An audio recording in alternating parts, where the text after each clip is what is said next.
This morning was corporate. Knowing that it would be a sort of long haul through the day, we kept the best to last. So we've got disputes in the afternoon, you've got employment disputes, bulleting people as it used to be called in the HR department at Addleshaw. And then Ivan Chang's going to talk about dawn raids, what happens when the ICAC knocks on the door at 7 o'clock in the morning, which hopefully has never happened to any of you.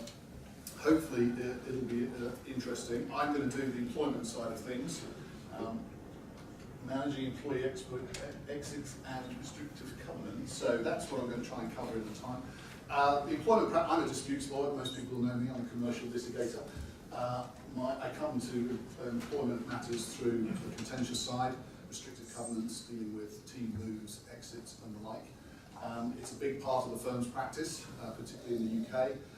But also in the Gulf, where we have 3 offices, and here in Asia. And I deal with the contentious side of things, and a lady called Winnie Wong tends to deal with the non-contentious side of things. So those are what we're going to go through: managing employee exits, different methods of termination, notice periods, gardening leaves. This is not an in-depth, high-level, detailed talk. We're going to cover all of these in relatively short detail. I will go through some examples. Cases that have directly been involved in, obviously without mentioning names, certain do's and don'ts, the duty of fidelity, and then restrictive covenants, which is a particular pet topic for myself.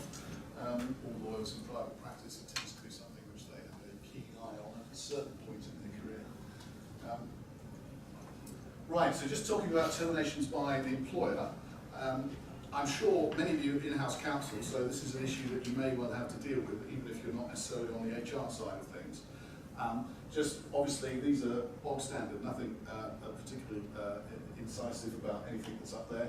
Termination by the employer with notice, or when making a payment in lieu of notice. In truth, not many employers nowadays terminate with notice and just let the employee work out their notice. It's not that common. If you're terminating nowadays, one's thinking in terms of a payment in lieu, so that someone leaves immediately. In the modern technological age, with all the risks of IT and so on. Redundancy, business sale, slightly different, but generally nowadays, if you are actually parting ways with someone, it will be by making a payment in lieu. Without notice, summary dismissal. It doesn't actually happen that much in practice, except in the most extreme cases. Most people here will be familiar with the basic principles of summary dismissal. We have section 9 of the Employment Ordinance, which lists 4 specific grounds, and then very helpfully says at the bottom, and any other ground on which you can summarily dismiss someone at common law, which covers just a multitude of other things as well. The obvious ones are in there: dishonesty, failure, significant and repeated failure of performance, and so on. Termination by the employee with notice, or by agreeing to make a payment in lieu, and there's a distinction which I'll just talk about a little bit later. The first one by the employer by making a payment in lieu, and with relation to the employee by agreeing to make a payment in lieu. So when an employer terminates, they have to make a payment in lieu, and like all termination payments, as soon as reasonably practicable, and in any event within 7 days. I had an international corporate the other day say, oh yes, we'll make their final payment at the end of the month and we'll pay back it in the normal way. And I said, no, if you leave it later than 7 days, you commit a criminal offence and potential liability for directors. So just bear that in mind. Without notice, constructive dismissal. Again, periodically people come to me and say, I think I've been constructively dismissed, I've been horribly terminated, my job's been taken away from me, I want to walk out. In all of my time, I don't think we pursued a fully fledged constructive dismissal case. They're not that common. People tend to, ultimately, if it's a constructive dismissal case, they've probably been given notice or paid off with a payment in lieu. And I just mentioned fixed-term contracts, which hopefully aren't really relevant to most of you as employers. There are people in town who are employed on fixed-term contracts of 1 day less than 2 years, specifically to avoid the 2-year trigger under the Employment Ordinance, which gives certain rights. And the whole issue is that they have a series of fixed-term contracts, all of which conveniently are short of 2 years with a 1-week break in between. But the point I wanted to make on fixed-term contracts, if they're longer than that, Non-renewal of a fixed-term contract may amount to a dismissal. As indeed, if you're an employee, if you're offered the renewal of a fixed-term contract and you don't take it up, it may amount to a resignation, and you might, in the process, forego your rights under any long-term severance position. This might be of interest. That could be relevant to a domestic helper situation, because if you offer your domestic helper a renewed contract and they choose not to take it up, they have in fact technically resigned, and you don't actually have to make them a long service member. I'm not suggesting you necessarily do that, but it's one of the things that's often overlooked. Even if you've got a fixed-term contract, there could be a provision that says termination with notice, which seems a bit odd because it's a fixed-term contract, but it's actually quite common on the employee side to have the ability to terminate with notice. So it's not inconsistent with a fixed-term contract to have the right to terminate on notice. And then just lastly, on a fixed-term contract, there is no right to terminate on reasonable notice. It's often thought that there is, but there isn't a right to terminate on reasonable notice. So don't assume that is the case. If the contract seems to be indefinite, i.e. Forever, then yes, with no notice provision, yes, there is a right to terminate on reasonable notice. But if it's a fixed-term contract, and I've seen employment contracts of 5 years even, which seem quite onerous, but there isn't a right to terminate on reasonable notice. And one of the things from a practical point of view, and obviously I advise both employees and employers, and this talk isn't slanted one way or the other. Sometimes the comments are of interest to employees and sometimes they're of interest to employers. If you terminate someone wrongly, so what? What's the consequences? What's the damage? And in truth, in general terms, the damage is relatively small. We're talking about the period, the amount they would have been paid during the period for which they should have been given notice.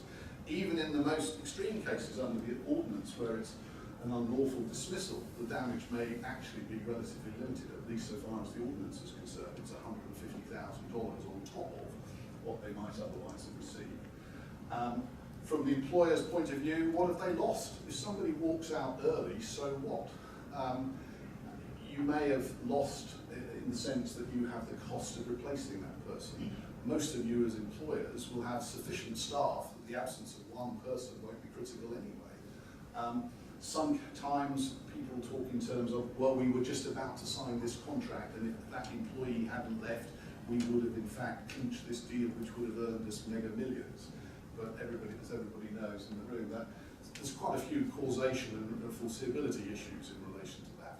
So while termination is often a source of angst and a lot of furious letters flying backwards and forwards, is it really worth making that much fuss about in most cases? Because there isn't necessarily a great deal of money involved. So just on notice periods, personal example, Herbert Smith used to, in their partnership deed, they used to have a fantastic notice period, and it basically required that you give 12 months notice. The firm had to give a partner 12 months notice, and a partner had to give the firm 12 months notice. But it had to expire on 31st of March. So if you gave notice in April, it was 23.5 months notice, whether by the firm or by the partner. That, forgive the expression, bit them in the arse in a particular case, and they've now changed it to a straight 12-month provision. There's a large firm of international accountants in town who have a notice period which is 6 months, but it has to end on the 30th of June, which is their financial audit year. So if you give notice in January in that particular partnership, you've got 18 months worth of notice. So it's always worth paying attention to the actual trigger dates before you make your decisions in relation to these sorts of things. Statutory notice provisions, obviously in Hong Kong, are relatively short, but the one that sometimes catches people out is during the first month of employment, the notice is 0. You can walk out with no notice at all. It doesn't matter what the contract provides. For the first month of employment, both employee and employer can terminate with no notice at all. Thereafter, it's generally the agreed period, but not less than 7 days. Or if there's no agreed period and it's a month-by-month contract, it's 1 month. most people who specialise in HR will know certainly both of these two cases. And there's two aspects to the second bullet point. If the employment is governed by Hong Kong law, quite a lot of employees in Hong Kong have contracts which have governing law of some other jurisdiction, a US state or England and so on. There was a case some years ago involving a chap called Wallace and HSBC where there was an English governing law clause in the contract, and the employee tried to exercise a statutory right in Hong Kong to buy out.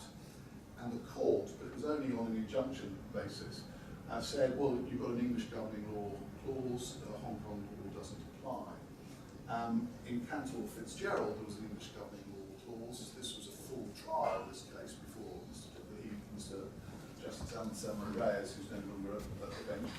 And he said, no, it doesn't matter what the governing law is. If you're a Hong Kong employee, you are able to avail yourselves of the mandatory statutory protections under the Hong Kong Employment Ordinance, which you are not allowed to contract out of. There's a provision in the ordinance that says any provision that contracts out of the ordinance is void. So in this particular case, and this is a high-level employee earning hundreds of thousands of dollars a month, they exercised their right to buy themselves out because they were moving to a new startup with a team of other people. Great thing about this judgment, you notice the date, 29th of February, only comes around once every 4 years. Mr. Justice Reyes, it's a very good judgment in a number of respects, depending on which side you're on in terms of employer and employee. In that case, the 4 people concerned, or it was only one, left to start up a new brokerage house. People probably know the name Cantor Fitzgerald. There's no one else in the room from Cantor Fitzgerald. Cantor Fitzgerald have actually been enormously helpful to employment lawyers around the world because they're incredibly litigious. Maybe it's the nature of the business. They're the subject of leading cases in England, Hong Kong, and almost any other jurisdiction.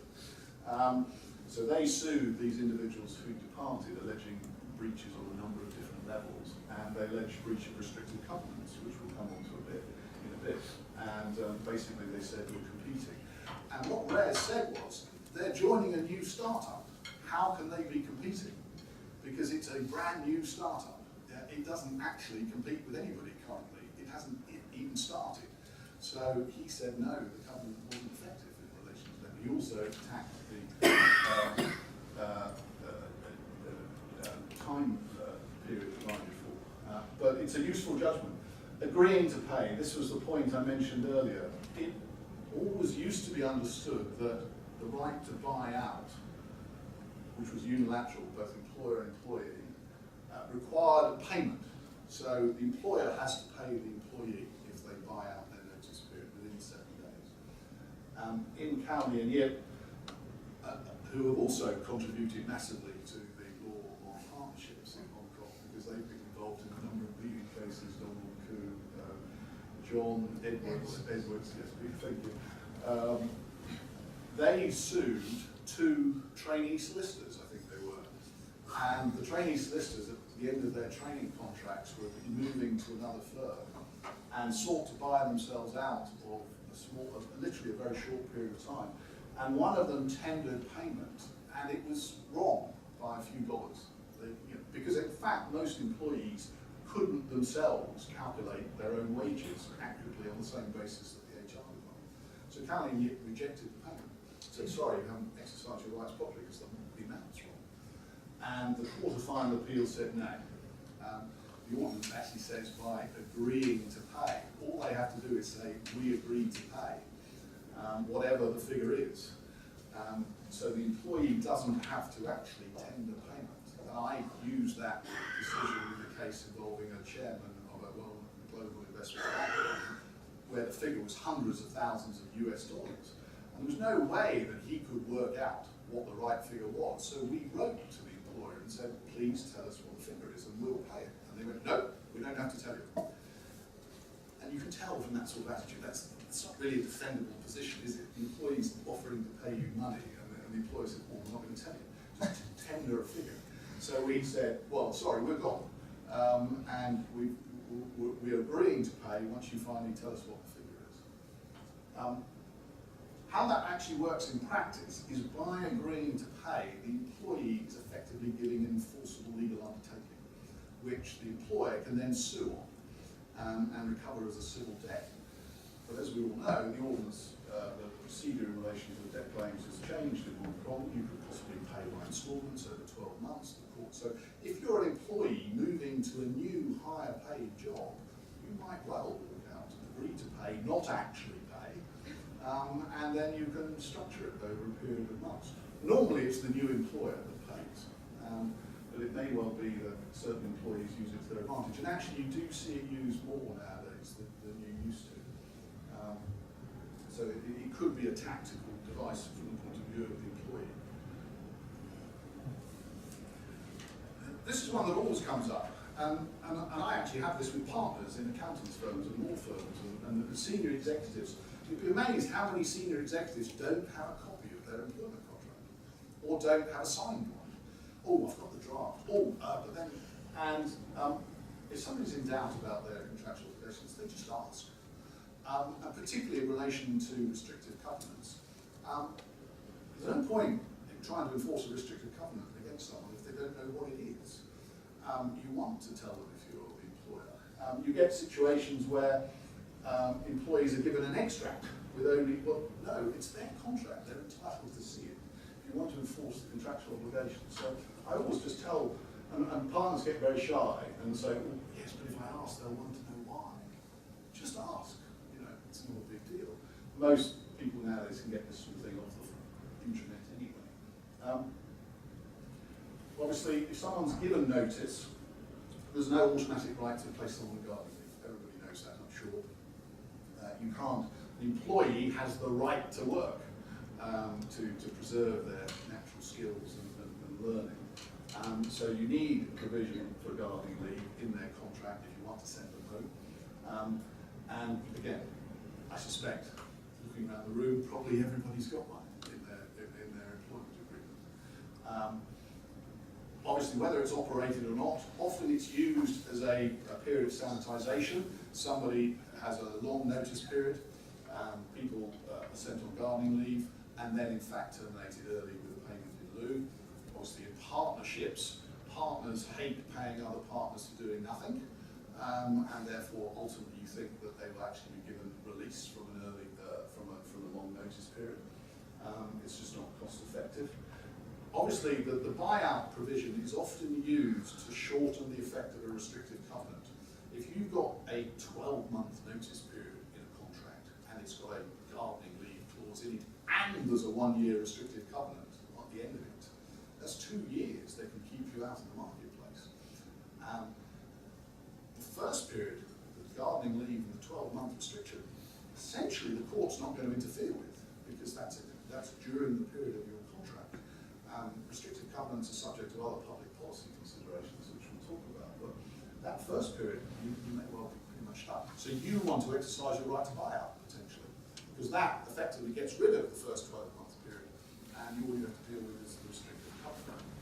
And it's also quite common nowadays for clauses which provide for gardening leave to say that the restrictive covenant runs from the date you're first sent on gardening leave, which is a realistic position on the part of the employer, in terms of a recognition that in truth the protection that they require isn't 1 plus 1, it's only in truth 1.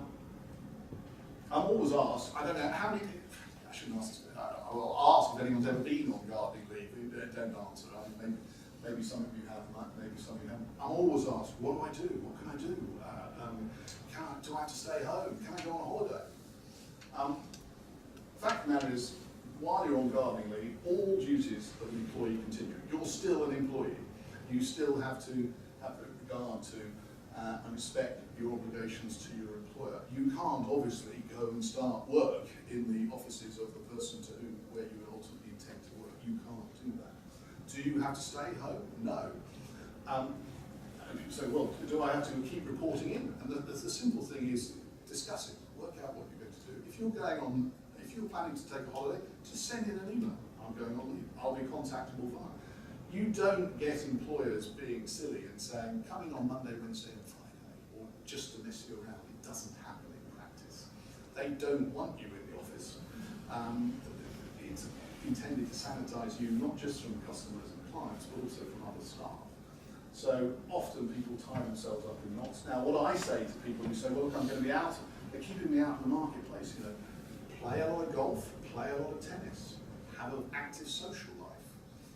Make sure that you are. There's nothing to stop you having lunch with people. You just need to be careful what you discuss. Hong Kong's a very small place. Work and play often closely interact.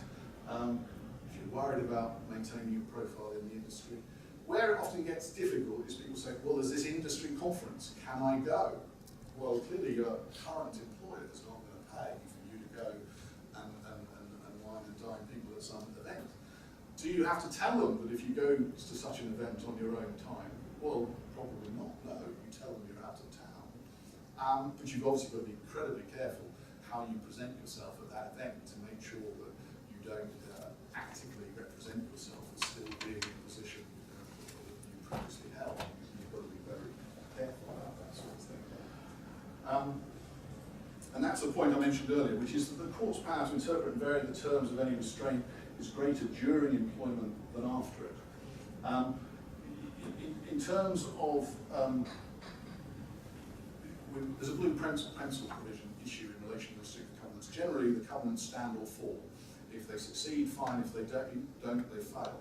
During the course of an employment contract, the court has the ability to interpret, to deal with implied terms and in the way that they can with any contract. So if there's ambiguity or uncertainty as to how a clause operates during the course of employment, the court's got a little bit more flexibility. If a restrictive covenant is ambiguous and uncertain, chances are it fails. The court will not substitute what they thought the parties were trying to achieve, but here normal contractual interpretation provisions apply.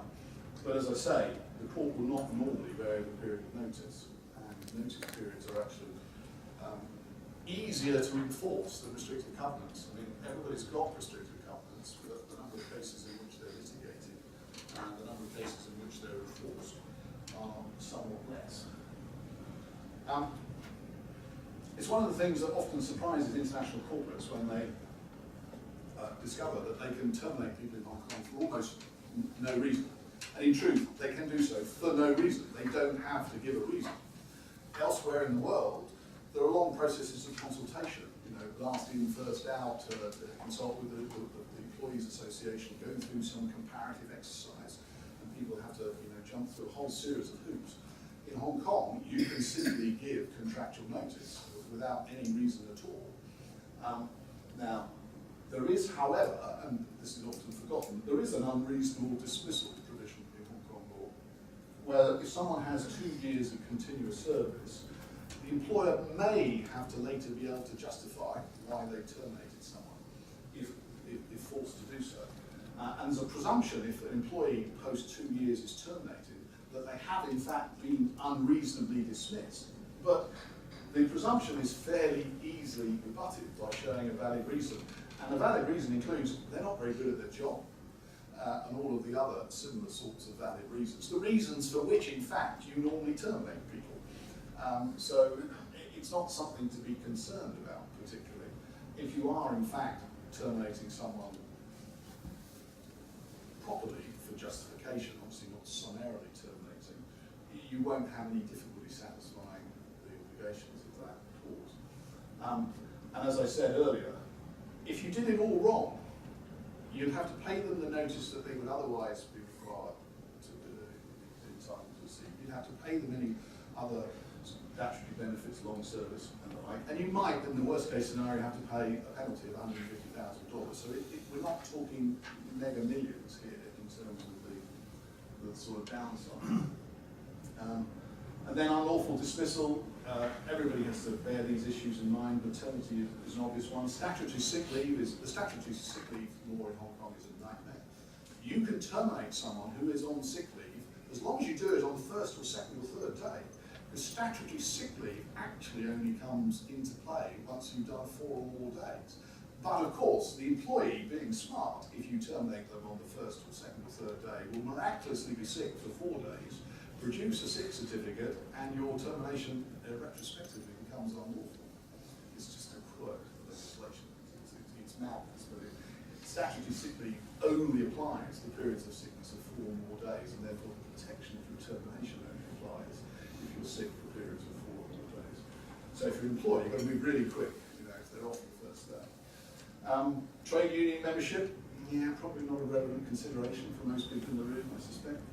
Injured at work is, and I haven't had much experience with this until recently, somebody who's got an employee's compensation claim is protected from termination, and employees' compensation claims take months or years to resolve. I've got one at the moment that's been going for 2 years. This person sprained their ankle on a staff away trip somewhere in Thailand, and is in fact back at work, has been fully paid and compensated, but the final process of assessing any disability, incapacity, has taken months, mostly because the employee in question hasn't cooperated.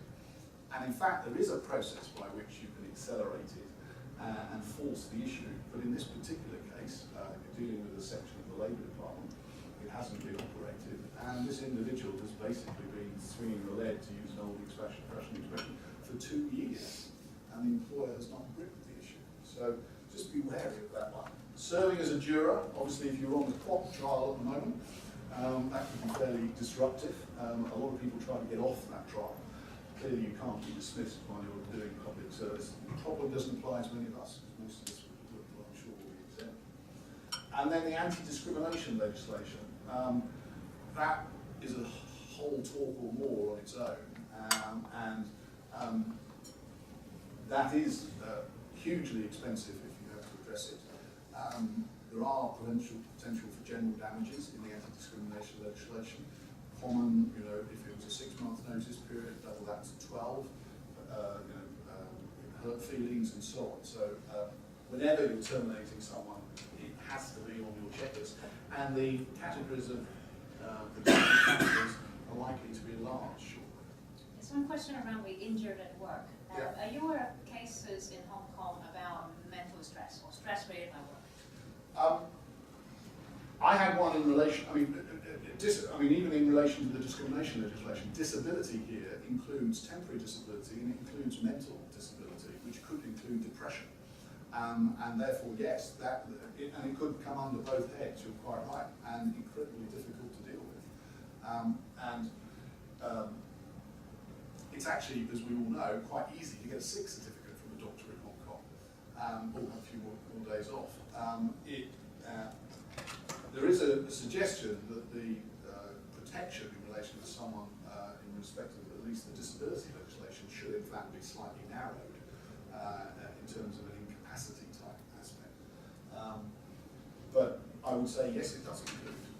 And of course, in the worst cases where someone's complaining that they've been harassed and oppressed at work and their boss has been mean to them and so on, that's often the argument that's run. And from a management perspective, hugely time consuming, very difficult to deal with. There are, and just to give an example of discrimination, there are English cases recently that says if somebody is off on statutory sick leave or indeed off on maternity leave, the employer has a duty of good faith to tell them about promotion opportunities that are occurring within the company while they're in fact not able to take up those opportunities, so that they can apply, and that's possibly going a bit too far. People always, and again, I keep coming back to senior executive partners in law firms and the like, oh, how do we resign? What do we do? Well, you just resign. I mean, why is that difficult? Oh, well, who do I send it to? You just communicate it to the organisation in question. Could be oral, could be in writing. And obviously, terminations by the employer have to be communicated. You can't terminate someone if they don't know about it, just because the letter has been addressed. But resignations do not need to be accepted, oral or written, doesn't matter. No need to specify an end date. Well, I don't know when my end date is. I don't know what my contract says. I haven't got a copy. Just say, I resign in accordance with my contract. You can assume that your employer can work out what that means. And if they can't, well, you're fine, because you can say, well, I'm off tomorrow. So it's not a big deal. People should just take it in the real world scenario. And as I've said this before, obviously you remain an employee until your actual termination date. I repeatedly stress that to people. And they all say, well, but no one will know. To which I say, well, what would you say when you're in the witness box in court? And you go, well, what are you doing? Are you going to lie? Oh, well, and so it's really all duties continue to apply. Everybody thinks they're clever enough to be able to communicate and do things that they shouldn't be doing, and won't actually get found out, but 9 times out of 10 they do. And just, I won't deal with it here. Obviously, employees have got a different level of duty from directors, fiduciary duties, and from partners who have fiduciary duties and partnership obligations. So employees have the sort of lowest level of duties. So, what happens? You've resigned or you've been terminated during office hours. Do not deal with any matter related to new employment. How many people in the room have been to a job interview during the working day? Not recently. I'm talking to Jamie, my partner from Singapore, shortly. Yeah, I suspect most of us have. I'm actually when headhunters send me people to interview at the moment, I said, well, hold on, why am I seeing a partner from a law firm at 3 o'clock in the afternoon? You know, it might seem a little bit anal, forgive me, but actually, you are employed by someone else during that period, unless you want to take leave. Don't do it. Don't discuss new employment with other employees who resigned to join the same employer. It inevitably prompts questions of collusion and solicitation and the like. Just don't do it. Be very strict. I nearly always have this discussion with partners at law firms after they've already done all of this. And they say to me, and then you see them pull out their BlackBerry and go, and then of course the thing you next say to them is, don't delete that. It's happened, just accept it. Everybody does it, so best not. Don't solicit encourage other employees to resign within or outside office hours. You're still an employee, you're still a partner, you're still a director. And the outside office hours planning for a new role must be preparatory. I just dealt with the move of 2 partners from a major international law firm, primarily Australian headquartered, and they wanted to be able to stop work on a Friday and start work on a Monday. And you know, they were leasing premises. Not an issue. Obviously, they mustn't do the work in relation to the leasing inside office hours, but they mustn't do anything outward facing. They mustn't do anything vis-a-vis clients. They mustn't do anything in terms of publicity. Practical, logistical things. Helped in this instance by the fact that there are other partners coming from other firms who could in fact do the work. But it is infinitely preferable to play it by the book and avoid litigation, because the litigation is extremely expensive on all sides and very disruptive. And actually, everybody gets very worked up. I need to be able to move my clients. I need to be able to, service them. In truth, if they're generally your clients, they'll understand. They actually won't walk out just for a day, a week, here or there. I'll talk about some confidential issues. Just in terms of moves, one of the easiest ways to explode the whole issue is for the new employer to issue a press release. They issue a press release, the story's out. It's no longer confidential. There's no point telling the employee they can't tell anyone. The new employer issues a press release. We've hired so-and-so. They'll be starting in 3 months' time. They've immediately become a lame duck where they are. The existing employer think, well, what's the point of me paying them in anticipation of them working for someone else in the future? So obviously don't solicit the new employer to issue the press release. The new employer can work it out for themselves. If they come and ask me, I'll tell them. Continue to respect all confidential information. It's a no-brainer. I mean, it really shouldn't need to be said, this sort of thing. I acted for a partner who left one international law firm to another, to join another with a large signing on payment, I have to say. And he professed outrage that within 2 weeks he received a letter from his old law firm, which had the temerity to suggest that shortly before he left, he downloaded 16,000 documents, which he'd taken away with him on the CD-ROM. And when asked in relation to this, he went, well, yes, but they don't all belong to that law firm. Some of them were from my previous law firms. Okay, so you didn't steal it from them, you stole it from 2 other people previously. We gave it back. Technology, as we all know, can track us all every minute of every day. It knows everything that we do.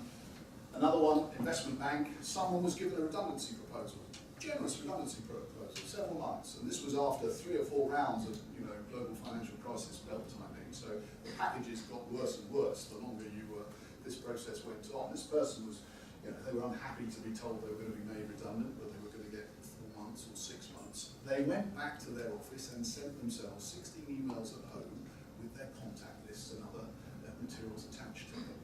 The following day, the General Counsel and the HR Director came in and said, "You're fired." And they went, "Oh, right." And then, because you just, "Well, what about my redundancy package?" And they went, "Yeah, you hadn't signed up to that, had you? We just made the proposal." And the individual attempted to justify it because they were, "Well, I thought I was going to have to look after people on gardening leave." It just didn't ring true from the nature of the documents that they sent themselves. So, another law firm partner, I keep giving these stories, went in the witness box after he'd left a particular law firm in conjunction with 4 other people. He was an equity partner, there were partners and also senior associates.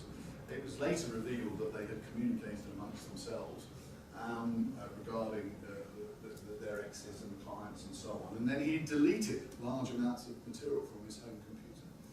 And when asked in the witness box in court as to why he did that, he said, "My lawyer told me to." And I went, "No, I didn't." And in fact, he'd come to see me at an early stage before he'd actually resigned. And I had said to him, "Look, just be conscious of the fact that everything you do, text, email, is discoverable in court." Now, he read into that, he should do it nevertheless, but then delete it. I thought what I was saying to him was don't create it. But clearly we both didn't quite recall that conversation in the same way. We're still friends, I have to say. But if you do resign, the employer is entitled to manage the communication of your exit. They can tell you not to tell someone you're currently an employee or a partner or a director. So they are entitled to manage the communication. So you can't yourself publicise that. This is where the press release comes in from the new employer. But the difficulty is, I don't believe, and I can't point you to a case on this, that the employer can require you to lie. So if somebody says to you, "I hear you resigned, I hear you're leaving," the answer to that question is, "I'm afraid I can't comment," which is in itself answer enough. So you just have to play smart in relation to this. I'm not encouraging you how to necessarily to resign tomorrow, but it's just common sense basically. So if you could say, "I'm terribly sorry, I can't answer that question," you'll have to refer to the senior partner. I mean, how coded does it need to be for someone to understand what it is we're saying? Obviously, avoid the appearance of solicitation by auditing information. Wait to be asked. If you're asked, give a bland, no comment answer, which, as I say, will be an answer enough. You've got to anticipate that all communications will ultimately be seen in court. So if that's your watchword, if you keep that principle in mind in relation to almost everything you do ever in life, it'll keep you honest.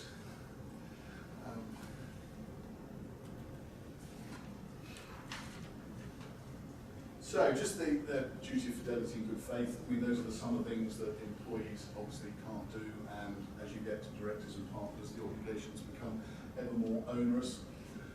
Team move issues. The problem with team moves is within the team there will be people of different seniority. The directors, the partners, the equity partners will have potentially whistleblowing obligations vis-a-vis the firm. They will have to tell the firm they're in breach if they hear that staff are leaving and they don't communicate that. They don't necessarily, I mean, you see partnership employment contracts in which it says, you, the partner, must tell the firm that you're thinking of leaving. So you're in the shower one morning, you're a bit depressed, you don't want to go to work, I think you're leaving. I mean, how far does it have to go? But that was having a serious heart-to-heart with a colleague, and somebody confesses to you, "I'm out interviewing. I actually am planning to leave. Are you obligated to tell the rest of the firm?" The extreme answer is yes, you are. So you've really got to be very careful in relation to that. And as I say, I normally get involved after this ship has sailed, and we're having to manage the situation. And I'm saying, well, it's done. It can't be undone. Don't destroy it. Don't delete it. We'll deal with it when the time comes. The chances are it won't be an issue. And obviously, when you actually do the team exit and it all gets signed off and negotiated, you make sure it's waived and that there's no ultimate combat. So, probably won't deal with bonuses particularly. Everybody knows there's no legal obligation on employers to pay bonus. Everybody, if you're in the investment, oh, but what about my bonus? And of course, where remuneration structures include a substantial bonus component, it's obviously a major issue. Where it's particularly more often, I've got one at the moment where somebody has more than 10 million euros worth of share options, and there's a vesting and unvested issue, and they want to be characterised as a good leaver so that they can be sure that things will vest over time. With large international entities, it's not a problem, they'll play it straight. If you're in a global fund house or something, which is effectively run by a very small number of people, normally the terms of the option scheme have some hidden clawback type provisions, and you've got to be very careful before you press the button as to whether you're actually going to get what you think you're going to get. They often need very careful reading. Discretionary or contractual, you'd be amazed how many people still fall foul of this because their wording is, they claim it's a discretionary bonus, but they operate it on a formulaic basis. And basically, they've been doing it for years, two people sitting next to each other get effectively the same bonus, and then they fire one and keep the other and they don't pay the bonus. And obviously in Hong Kong, there are various rights in relation to pro rata bonuses if you leave early and so on. I'll skip over that. Clawbacks. I don't know if anyone has bonus provisions which have clawbacks. Bonuses nowadays, particularly big ones, should be actually characterised as incentive payments for people to stay, not rewards for past performance. If you characterise them as an incentive to stay, you're more likely to be able to then justify its clawback. If someone, because the whole issue is, I'm only going to resign the day after my bonus is announced. Well, okay, we'll term it an incentive payment. We'll say it's anticipatory for the next 12 months worth of service, not reward for the past 12 months. Right, we'll just deal quickly with the restricted covenants. When I left Herbert Smith, I had 6 months when I couldn't be a solicitor in Hong Kong. Awesome, absolutely fantastic. I had 6 months when I couldn't, I had another 6 months when I couldn't act for particular clients, and they were listed. And that was equally awesome. Again, and then I went back to work, unfortunately. So the basic levels, non-compete, you can't do what it was that you previously did. What was your professional industry? Sorry, down tools can't do it. You can go and drive a bus, but you can't work in the capacity in which you had previously worked. Non-act, you can't act for people for whom you had previously acted, or you can't act for people in that particular industry. So you can be a lawyer, but you can't be a lawyer for any of the people you've previously been a lawyer, or indeed anyone you might want to be a lawyer for. So you can go off and do legal aid work in your crop if you like. Non-solicit, obvious, you can't pursue client relationships that were effectively those of your former firm. And non-solicit or employees.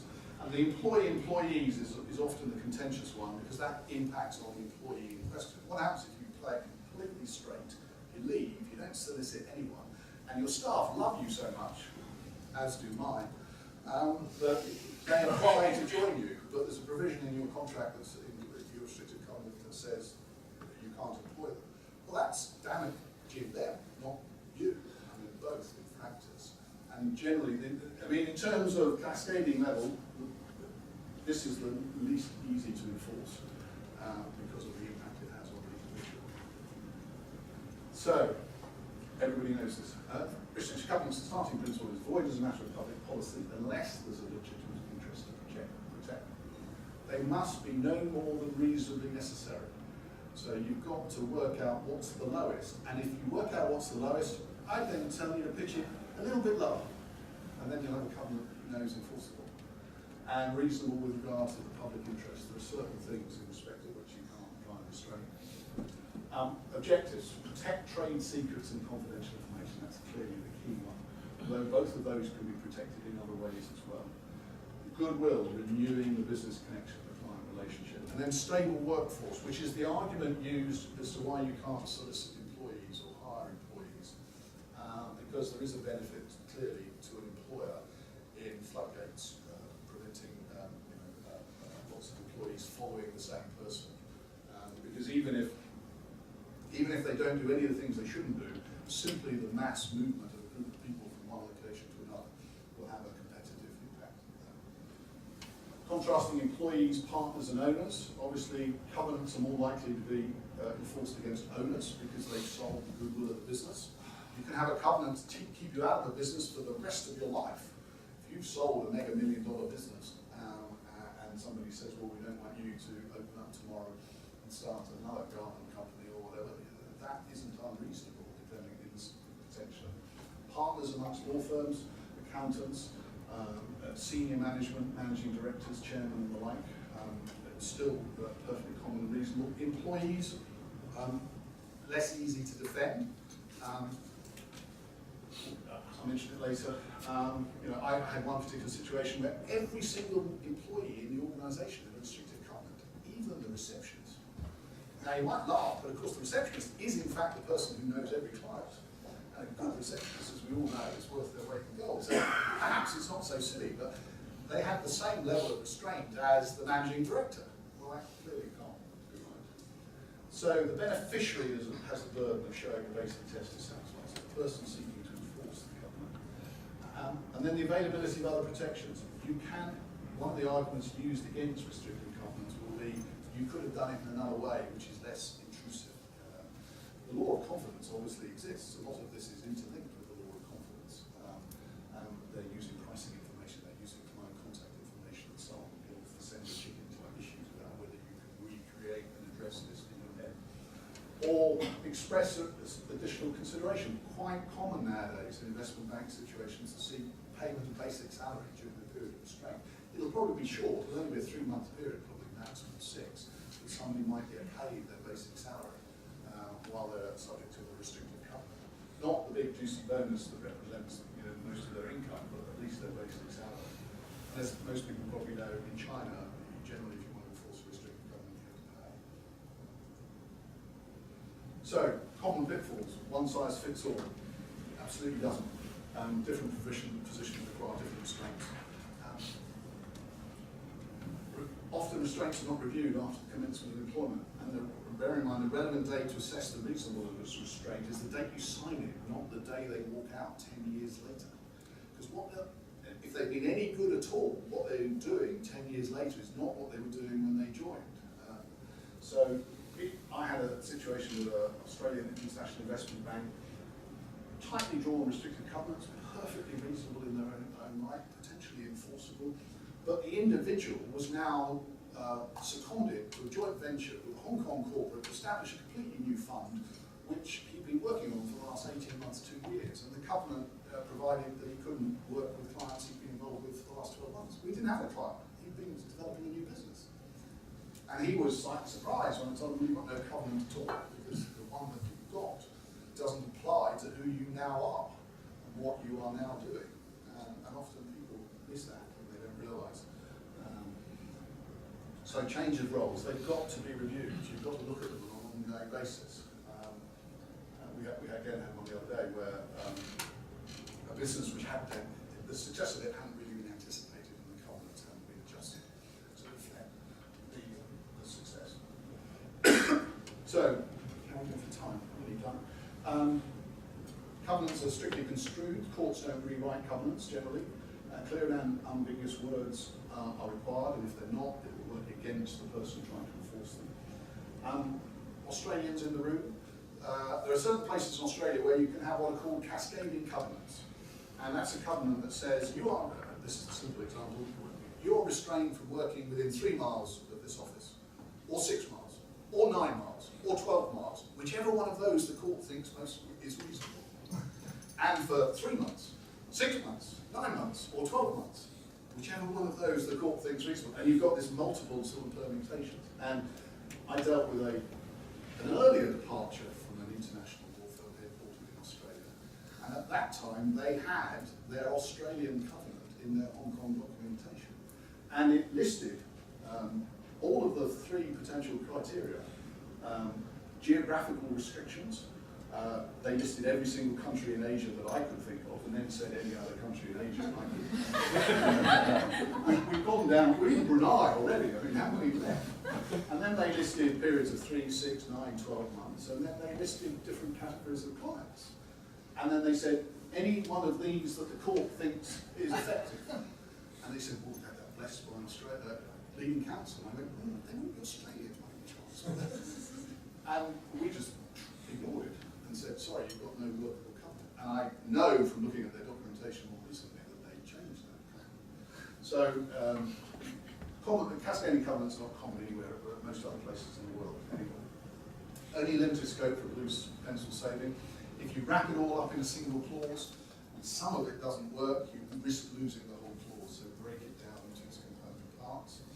And I always actually tell people to